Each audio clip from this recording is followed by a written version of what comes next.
某一天，因为我手边的 Kobe 麦克笔早就没水，所以我在虾皮上看到这个网页，上面写着送笔袋、钢光笔、绘画笔、勾线笔、DIY 色卡，还有什么麦克笔本，而且才469块80色。Oh my god， 这不下单还得了？然后我当然就下单了。我今天要和大家分享这个是我在虾皮上买到的麦克笔跟本本。那实际上到底我买了几色，我其实有点忘记了。反正好像里面还有附那个，它还有那个麦克笔的赠品，麦克笔本本的赠品，所以我觉得好像听起来蛮划算的，所以就把它买回来了。那废话不多说，我们就直接来开箱吧。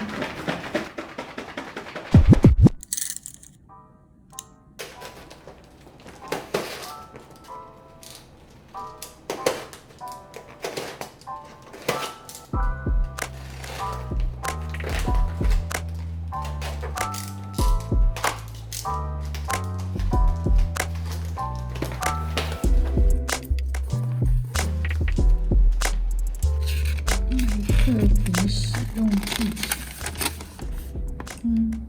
那个附色卡，OK，好。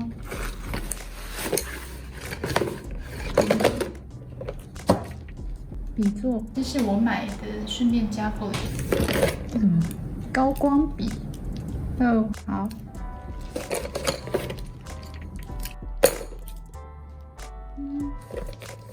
还有2支不知道什么的，什么本本？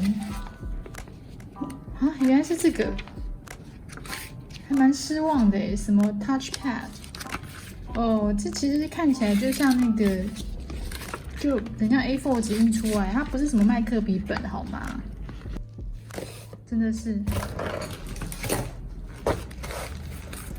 那这个呢？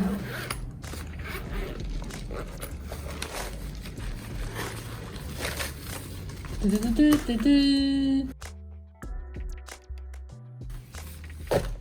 好了，看起来目前颜色蛮齐全的。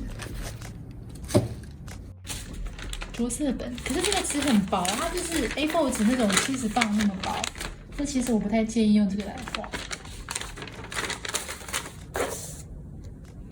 超薄。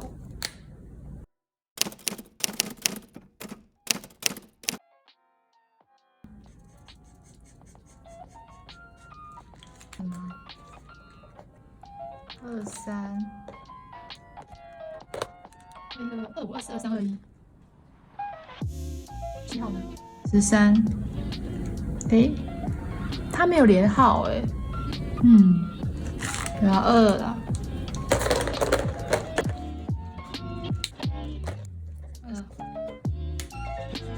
上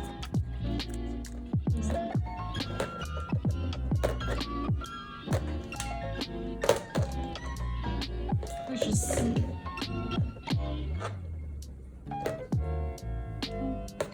21。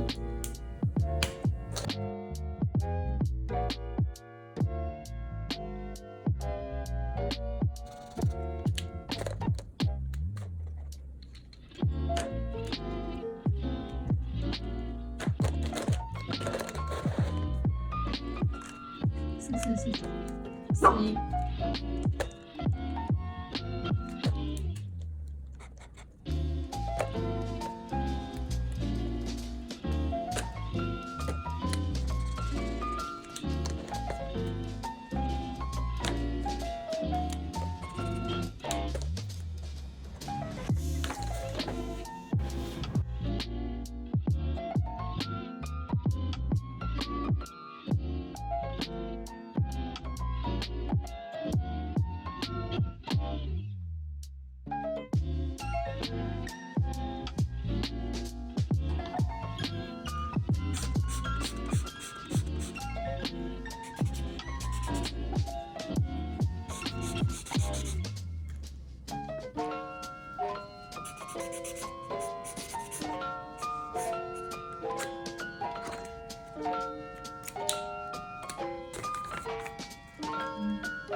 上就是我们的 Touch 的80色的开箱了，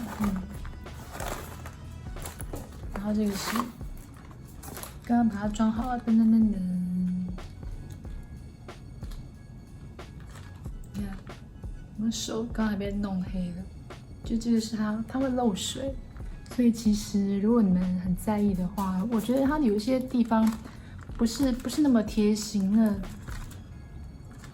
但是我还有买个笔架，这个是我的肤色人脸肤色组。那以80色来讲，我觉得它其实算是还可以买，就是它算是性价比非常高的。还有2支很基的高光笔，2支会漏水的勾边笔还是勾边笔吧。那如果大家对于这些以上的缺点都不会太在意的话，而且因为这样它价钱非常的平价、平易近人，那真的是可以购买的，好吗 ？OK， 今天就先到这边喽，拜拜。我其实是在录完影之后才发现，说我买到的山寨版。那现在看到这个131是这个山寨版的 Touch， 它这个肤色呢？去跟我 Kobe 原本的这些比较带点淡粉红的肤色比起来，其实这一系列山寨版的 Touch， 它的肤色都呈现有点偏黄，然后甚至颜色都偏艳丽。那我会觉得说，以购买而言，不要为了那一点点的贪小便宜或者是一些价差去买一些这种山寨版的画材，即便你是初学者也是。毕竟只为了那些价差，然后去买一个可能会危害自己身体健康的一个媒材，我实在是觉得这个牺牲实在是一点意义都没有。好啦，那以上就是我今天和大家分享的我第一次在虾皮上面买到假麦克笔的一个经验。那希望大家以后可以下单前可以注意一点，然后货比三家，像那个太便宜的不要随便买好吗？不然买回来也是丢到垃圾桶而已。你有买过山寨麦克笔的经验吗？如果有的话，欢迎在底下留言和我分享。那如果你喜欢今天的影片的话，也欢迎让我知道。我们下次再见，拜拜。